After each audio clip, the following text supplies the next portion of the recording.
Hello everyone, myself Sheikh Rahaman. I'm from Magnetic Thin Film Technology and System Design Department, Electronic and Optoelectronic System Research Laboratories, Industrial Technology Research Institute, Hsinchu, Taiwan. The title of my today's presentation is Structure and Performance Optimization for the Development of Highly Reliable Spin Orbit Torque Magnetic Random Access Memory. This is the outline of my today's presentation. First is the introduction part, then I'll move to the motivation of our work, then experimental details, then results and discussion part. Finally, I will conclude my talk. This slide shows the overview of the memory technology. As we know, the semiconductor memories, there are mainly two types. One is the volatile, and these are SRAM and DRAM. And another category is the non-volatile.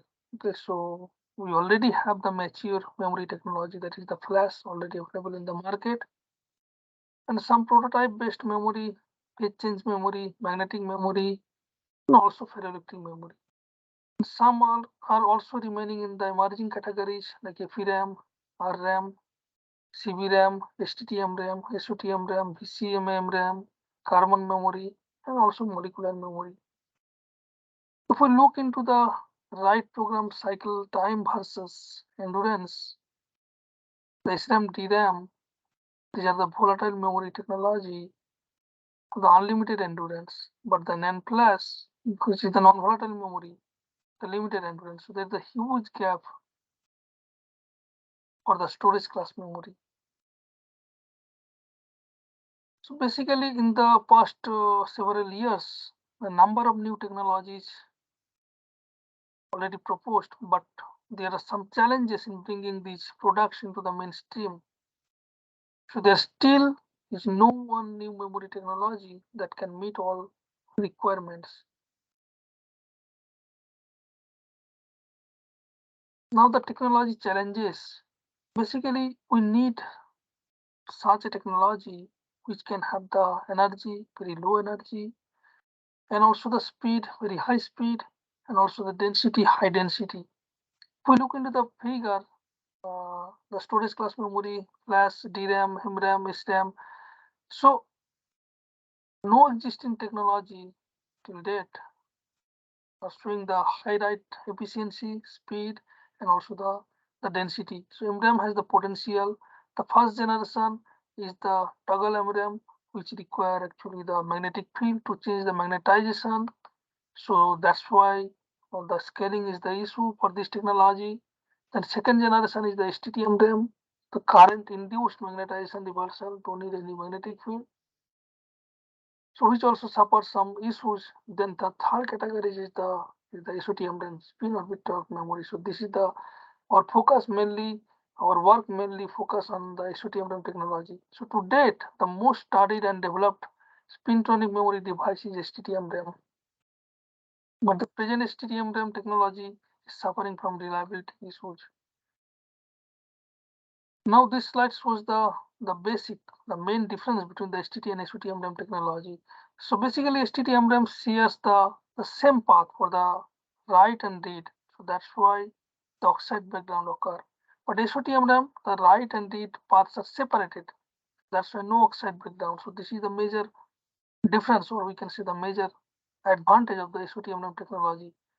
So the common figures for the both technologies are the both of the current induced magnetization reversal writing method, the VLSI-TSA device process flow, same process line, no data retention leakage current, immune to ionizing radiation.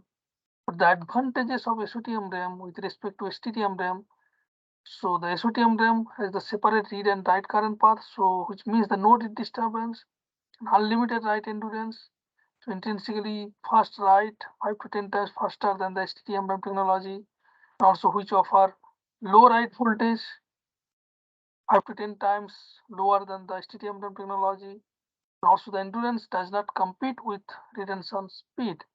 Another the major disadvantage of this technology is the required 2 transistor to integrate with the 1 NPJ cell, but STT require 1 transistor. So which can also we can solve by proposing some new structure. Okay, so this is the experimental of our study. Basically, we focused on the structural co-optimization. Okay, so if you want to know in details about our process technology, the development, I mean the deposition process conditions, the wall, you can find out recent published literatures. Okay, so basically we use the tantalum as a heavy metal layer, and then the covalent boron is the free layer, the Mg is the barrier layer, then covalent boron is the pin layer. Okay, so this is the top view CDCM image, and is the high resolution transmission electron microscopy image. All layers you can see clearly here.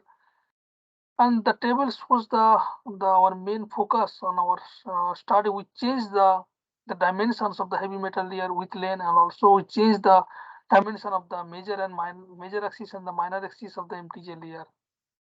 Okay, corresponding names are also given. MH means we change the both heavy metal layer and MTJ dimensions, and M stands for only MTJ change, and H stands for only heavy metal layer dimensions change. So corresponding the dimensions you can find out here. So the length of the heavy metal layer maximum we use the 1.71 micron, the minimum is the 0.96 micron, the width 0.98, and the maximum minimum is the 0.80 micron. Now the major axis dimension for the MTJ 1.47 maximum, minimum 0.72, minor axis 0.42 to 0.24 micron. Now the switching mechanism.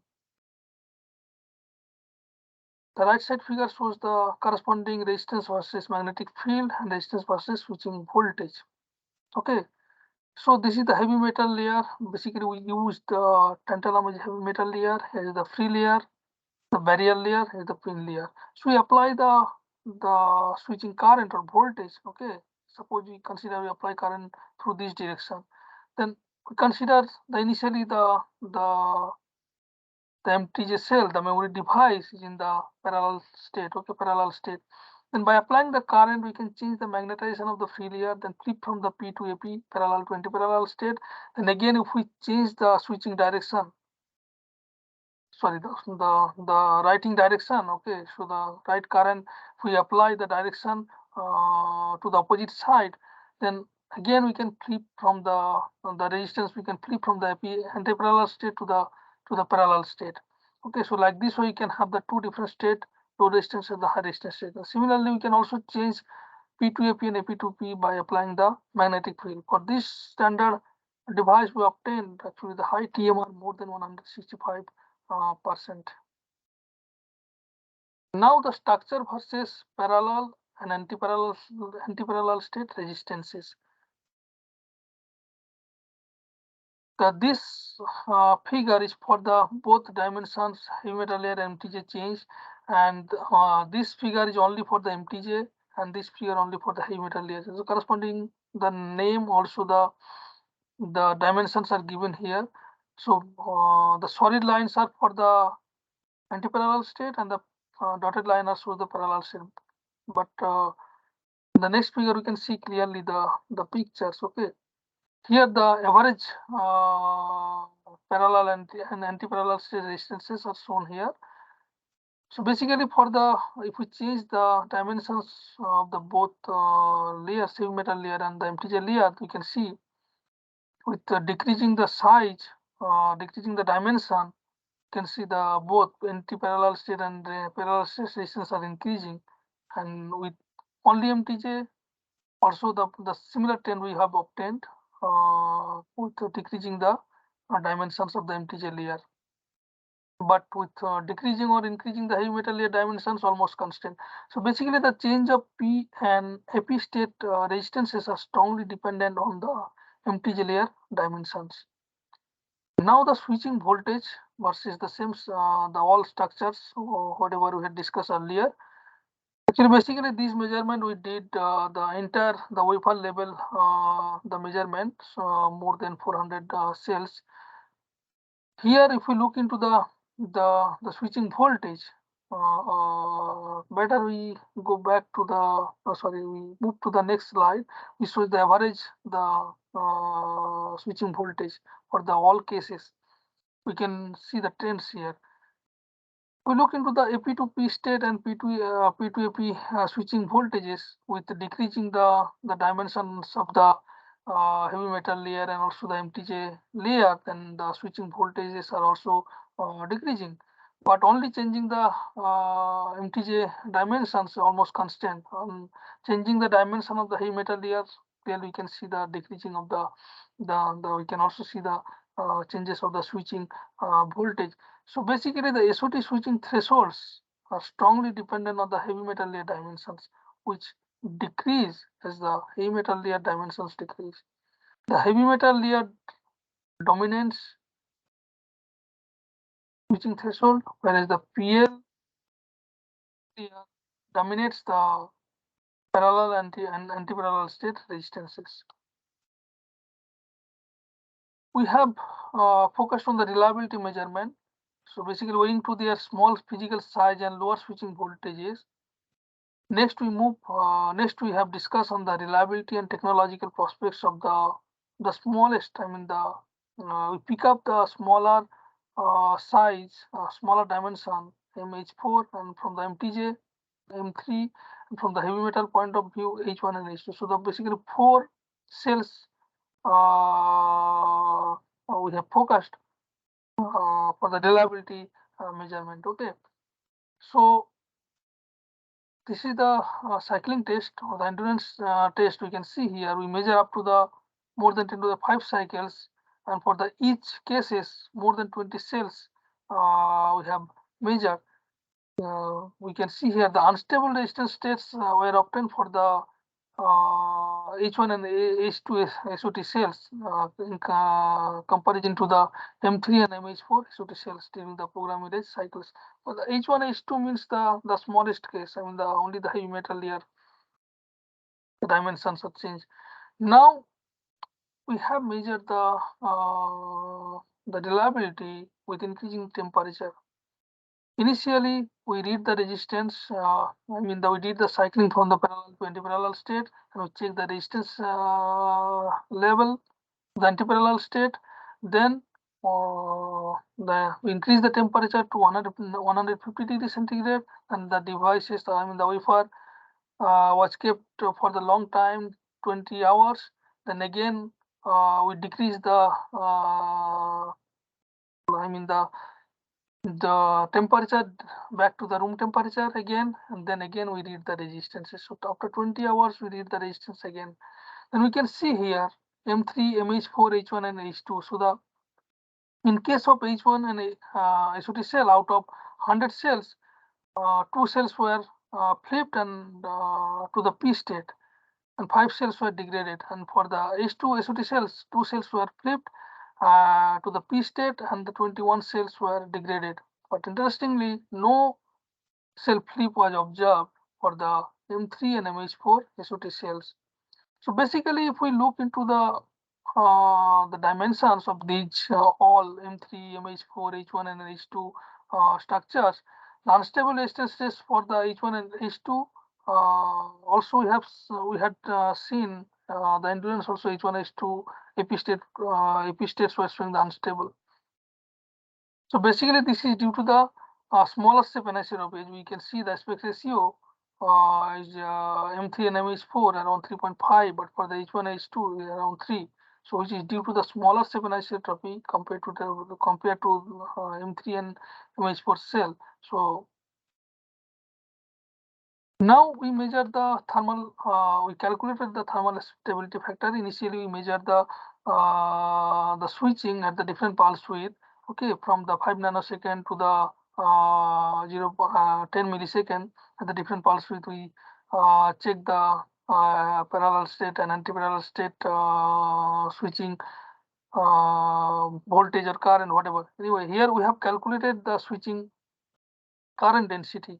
Okay, so since the SOT driven magnetization switching is a thermally activated process, so SOT switching current should depend on the applied current pulse width. and corresponding SOT switching current density can be expressed as Jc equal to Jc0. Jc0 is the zero thermal critical switching current density, and delta is the thermal stability factor, and this is the pulse width, and tau 0 is the attempt frequency for the thermally activated switching, and delta is equal to E by kVt, where is the energy and kV is the Boltzmann constant. By using the linear fits, we have calculated the thermal stability factor delta, which is around 59 at room temperature. So it means that our device meets the thermal stability criteria more than 10 years. Okay. Now we have selected the image 4, which is showing the best switching properties to check the endurance for cycling. So the both we can see the P and AP states are very stable, and we measure up to the 10 to the 8 cycles. So it's showing no any degradation.